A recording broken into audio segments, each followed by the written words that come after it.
motto of history's greatest tragedies, there are always names that slip quietly beneath the surface. Names you don't hear about in headlines or even in your history class, but you see their shadows in the wreckage. The irony, one of these men they called Jolly. You see, this guy moved through the world like a ghost in a lab coat, from Air Force bases to university labs to the interrogation room where Jack Ruby unraveled into madness under his watch. A prodigy with a CIA budget and even darker curiosities, you see, West wasn't in the business of healing minds, he was in the business of breaking them. This is a story of a man at the crossroads of science, government secrets, and the fragile human psyche. One whose experiments blurred the lines between sanity and delusion, and whose influence stretches further than most realize, touching some of the darkest figures in American history. Louis Jolin West's story doesn't begin with covert government plots or even psychochemical warfare. It begins in the restless streets of Brooklyn, New York. Born to Russian Jewish immigrant parents, West was a young talent, graduating from Madison East High School at only 14 years old. He was determined and had a strong desire for education. By the time he was 17, West enrolled in the University of Wisconsin-Madison.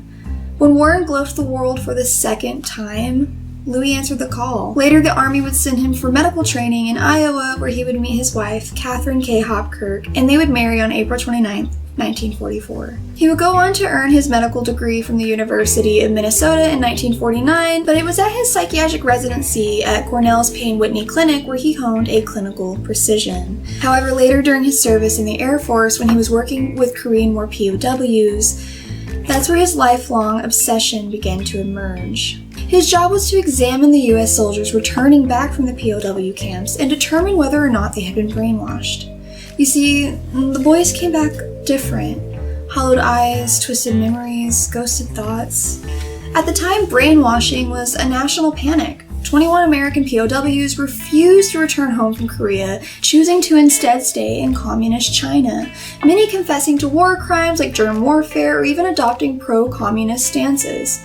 Where the public saw hysteria, West saw opportunity. Alan Dulles, CIA top brass at the time, said himself, the brain had become a battlefield, and West, he wanted to be a general. Memory wasn't sacred, belief wasn't concrete, and with the right tools, you could carve new truths right into a man's soul. This would ignite an alliance between psychologists and the federal government to dominate the ideological war over communist propaganda. The Cold War wasn't just about bombs and borders. Eisenhower even said it himself. Psychological warfare is the conflict between will and mind of men.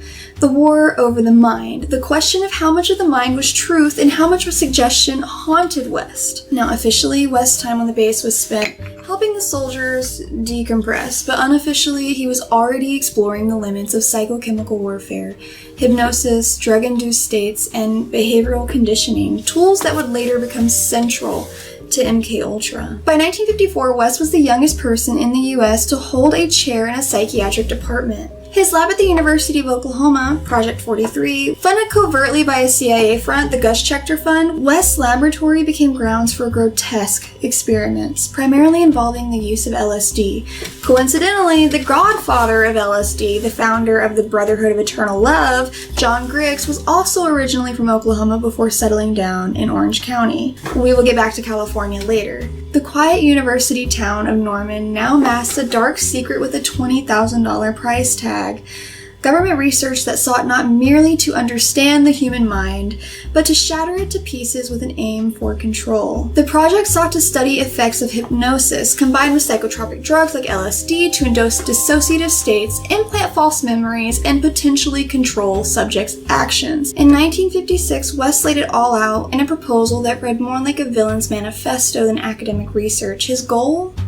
To use post-hypnotic suggestion to make men obey orders that went against their conscience and forget it even happened. Clean, surgical, no trace. His early findings were chilling. The autonomic nervous system, once thought to be a sealed vault, could be cracked open. Hypnosis mixed with the right dosage of LSD or sodium pentothal could rewire pain, fear, and even belief. Sensory isolation, barbiturates, needles full of truth serum. West wasn't running a lab, he was drafting blueprints for the perfect Manchurian candidate. The most chilling detail, West had clearance for what they called terminal cases. The forgotten, the voiceless. His lab was a sealed chamber, a clinical theater built to observe what happened when a human being became an experiment. This research was part of a wider CIA operation ran by Sidney Gottlieb, the agency's chief chemist and mastermind behind MKUltra. Acting on the order of Alan Dulles on April 13, 1953, Gottlieb began funneling money and materials into Project 43 and approximately 140 other sub-projects of experiments on unwitting subjects. Meanwhile, in Canada, psychiatrist Ewan Cameron was conducting similar experiments funded by the CIA, using extreme techniques called psychic driving to erase and rebuild patient personalities. Cameron was aiming to correct schizophrenia by rewiring patient memories, by using coma-inducing drugs, sensory flooding, and even electroshock therapy dialed up 30 to 40 times the standard voltage. His patients would come in sometimes with postpartum depression, and they would leave unable to talk, use the bathroom, or even remember their own names sometimes. This chapter epitomized the dark Cold War obsession with mind control and interrogation techniques, pushing the boundaries of ethics and human rights. The implications were staggering. The government envisioned a new kind of weapon not forged in steel but in human synapses. This obsession would lead to an experiment so strange, so chilling, that it honestly borders on myth. In 1962, Westwood administered a massive dose of LSD to a 7,000-pound male Indian elephant named Tusco at the Oklahoma City Zoo. The goal was to trigger a reproductive frenzy that occurs in bull elephants' musth. On paper, you see West was trying to observe the hallucinogenic effects of aggression, but within minutes, Tusco collapsed, his giant body writhing in convulsions, and despite efforts, Tusco died hours later. West insisted that the death was an unexpected reaction, and he blamed the sedative dosed in an attempt to calm Tusco down. Despite his attempts to control the damage of the experiment gone wrong, the results rippled far beyond the zoo grounds. It became a dark symbol of a devastating pursuit in the name of science. Was Tusco simply a victim of pride, or was he a pawn in a more sinister fixation into the limits of control? The story doesn't end with elephants or even test tubes, unfortunately. It takes a darker turn. In November 24th, 1963, the world was reeling from JFK's assassination when Lee Harvey Oswald is shot on live TV in the basement of the Dallas police station. You see Jack Ruby, a nightclub owner with no former criminal record, was immediately arrested and booked for murder. At the time of his arrest, Rudy seemed agitated but rational. Officially, Rudy said he acted out of grief and patriotism. He wanted to spare Jackie the pain of a public trial. Theories started sprouting like weaves, mob ties, CIA links, a cover-up stitched together in whispers and sealed records, but it's likely we'll never know the full story. Into this charged atmosphere enters Jolly. West offered to evaluate Ruby free of charge, said he just wanted the truth out with a guarantee that his report would be available to the courts. Their meeting was unrecorded, no guards, no cameras, just the two men in a private interrogation room. Soon after their meeting, Ruby began suddenly claiming he's a part of a Jewish mass extermination conspiracy, hearing voices, and begging to be transferred to Washington for his safety. West diagnosed Ruby with psychosis and paranoia, noting an acute decline since Ruby's previous evaluations. West wrote in his report Ruby had been suicidal the night before, tricking a guard to fetch him a glass of water as he struck his head on the concrete walls. Then he later attempted to fasten a noose in the hospital after he was examined. Despite his attempts, Rudy's physical injuries were merely superficial. West described Ruby upon their meeting as being agitated and really suspicious of him, begging not to be left alone with Jolly. He lists Ruby as being unkempt, his face pale, his eyes dilated, and almost as if he was waiting for some kind of horrible gotcha. West reports it only took about an hour to examine Ruby in his rapidly declining condition. During the evaluation, hypnosis and sodium pentothal, an intravenous barbiturate anesthetic, were used as techniques to uncover Rudy's motive behind the killing. West's official diagnosis is as follows: acute psychotic reaction, paranoid state, manifested by delusion, visual and auditory hallucinations, suspiciousness, agitation, inappropriate affect, unshakable fixed preoccupations, depression, suicidal impulses, and impairment of reasoning, judgment, concentration, and progression of thought. West's evaluation significantly influenced Ruby's legal proceedings. Describing him as technically insane helped Ruby avoid the death penalty. Skeptics pointed out that Ruby showed none of these signs until after West's visit. Prior to their visit, Ruby had not only volunteered but insisted upon taking a polygraph. The doctor overseeing the polygraph stated that he believed Ruby was grounded in reality and comprehended the questions and responses. However, he did exclude 2 questions which he concluded that Ruby's underlying delusions, whatever that means, took over. At this time, Ruby was declared mentally sound. Even the judge over Ruby's trial that spent hours with him in a courtroom states he never witnessed anything resembling the behavior West described. Still, Ruby was declared insane and died in prison 4 years later. He never stood trial for his alleged mafia ties, and he never testified about whether or not Oswald had any accomplices. Did West observe Ruby's breakdown or engineer it? But West's influence didn't stop with Jack Ruby, and the deeper you dig, the more you'll find his trail winding through the underbelly of American history. San Francisco's High-Ashbury was painted in tie-dye and acid dreams. It was ground zero for the hippie movement. While the flower children danced in the streets, West moved like smoke under a door. Funded again by the CIA, surprise, surprise, West would embed himself within the district of the psychedelic revolution to study the hippies in their native habitat. California was now a lab with a pulse. This would be the same year the CIA would launch Operation Chaos, a domestic intelligence program intended to neutralize extreme leftist groups.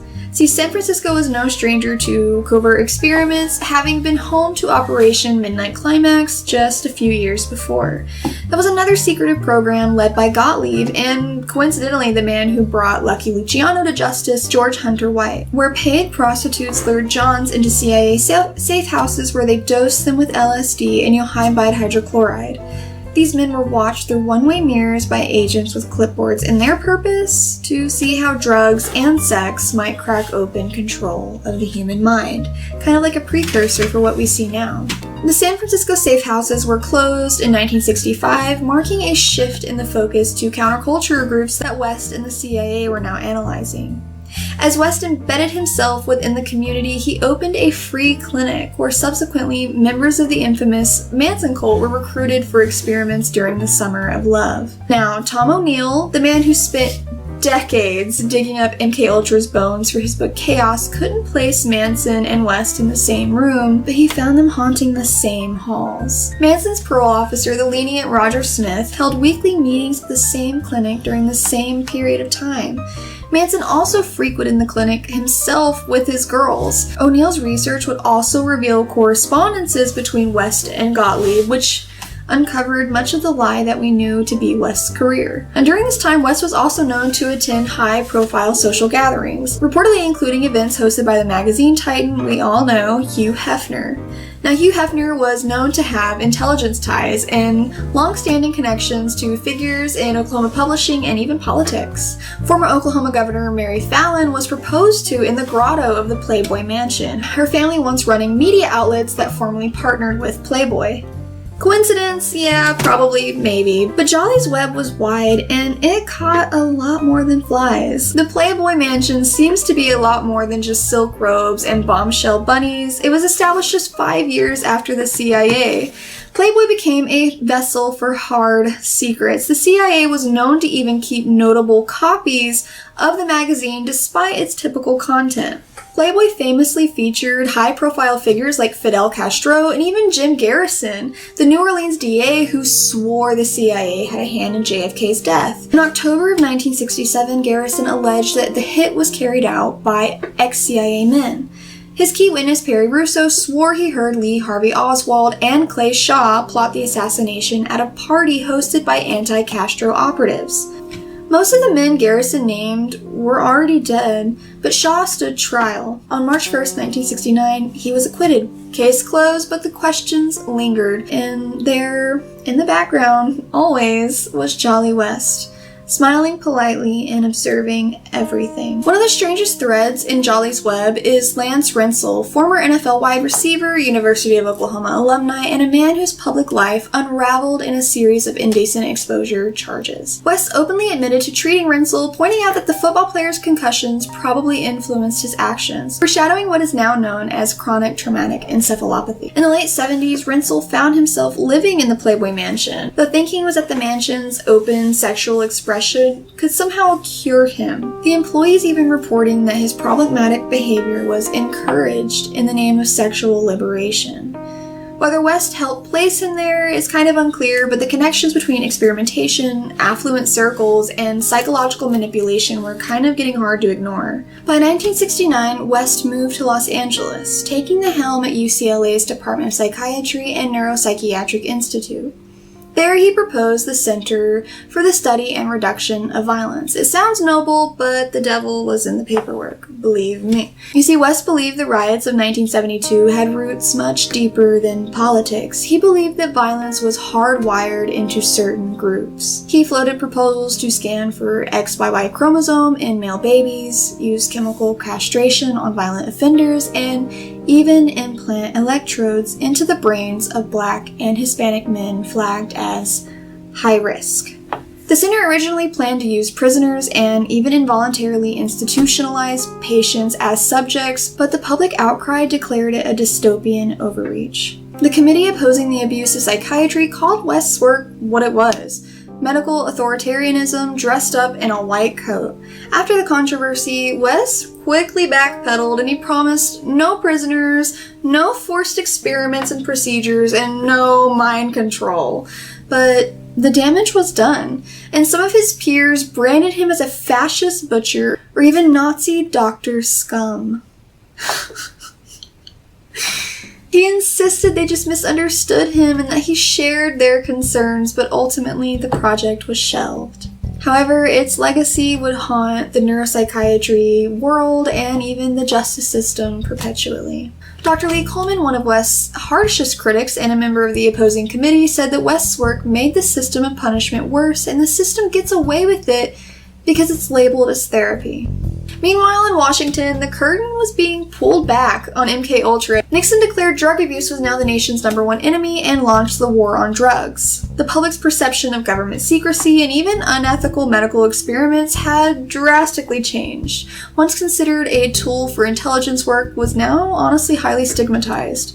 Classified records revealed Gottlieb had even dosed Nixon's own aides and his personal physician to gain leverage and steal documents. And then came Watergate. In the imposition that followed, the Senate's Church Committee would open up the intelligence abuses like Pandora's box, but it was too late for a full reckoning. CIA Director Richard Helms had already ordered most of MKUltra's documents to be burned in 1973, which was coincidentally the same year Gottlieb just quietly slipped into retirement. All that remained were slivers of sworn testimonies and a few pieces of paper that survived the fire. And yet still, West lingered. He turned up in high-profile evaluations, Patty Hearst, South African trials, cult deprogramming panels. Patty Hearst would later say that West's hypnotic tone nearly reduced her to a mumbling mess. She said he was too smooth, too soothing, and couldn't be trusted. Her intuition was pretty spot on. But it wasn't until August of 1977 that the New York Times broke a story revealing West to be a researcher involved in the experiments behind the CIA. A month later, OU's president, Paul F. Sharp, announced that the CIA had actually notified him that OU was one of the 80 institutions unknowingly conducting LSD research. West claimed innocence, said his research had been confined to animals only, and that he was unaware that any of the research funds came from the CIA. He also said others at OU were conducting similar research on LSD at the time. In the final days of his career, he would fully reinvent himself as a cult expert. He joined the American Psychiatric Association panel, where he was the lone voice to call Scientology a cult. He led the American Family Foundation, advised the False Memory Syndrome Foundation, and in 1989, the Cult Awareness Network honored him with the Leo J. Ryan Award for his perseverance in the battle against tyranny over the mind of man. Although West retired from his roles as director and chair later in the same year, he remained a professor in the Department of Psychiatry and even continued to write articles and give presentations internationally. As I mentioned before, Jolly met his wife Catherine during his first year in Iowa, and only 1 year later, by 1944, they were married. Catherine was a psychologist in her own right, devoting her career to helping families keep their loved ones out of the same institutional system that Jolly's research often intersected and abused. She earned her PhD while raising 3 children, Anne Catherine, Mary Elizabeth, and John Stewart. She wrote poetry, she made a home, she held up the domestic end, while her husband disappeared into sealed laboratories and classified files. On January 2nd, 1999, Jolly West died in his Los Angeles home at age 74. A few hours later, Catherine would follow. His family stated his official cause of death was metastatic cancer and K's the advancement of Alzheimer's. However, John Stewart would later write in his memoir that his father would ask him for a quiet mercy to end their lives using prescription medication. John would carry this secret for a decade, and it's kind of a haunting end for a family already wrapped up in so much controversy. Maybe it's fitting, a man like Jolly, who spent his whole life deciding when minds broke, in the end decided when to let his own go, even exuding control over his own wife. And through it all, the awards, the articles, the applause, they called him a pioneer. They never called him what he was. The man who found a way to turn minds into machines. And there's no smoking gun, no signed confession, just a trail of damaged lives and sealed files. But if you squint into the fog of the 20th century, you'll see Jolly's shadow. It brushes up against Manson, Ruby, Saran, all men with splintered minds, all within West's reach. Whether an observer or an architect, the legacy of West's work didn't just haunt and stop with Jack Ruby, it shaped an entire generation of disturbed men whose acts of violence would help justify surveillance, government crackdowns, and a complete new model of social control. What happened behind those closed laboratory doors and in the Dallas jail cell, we may never fully know. But the echoes of West's work are still with us. That's the thing about men like Jolly, they never leave fingerprints, but they leave echoes. And sometimes, the most dangerous man in the room isn't the one with a weapon, it's the one who told you to pick it up.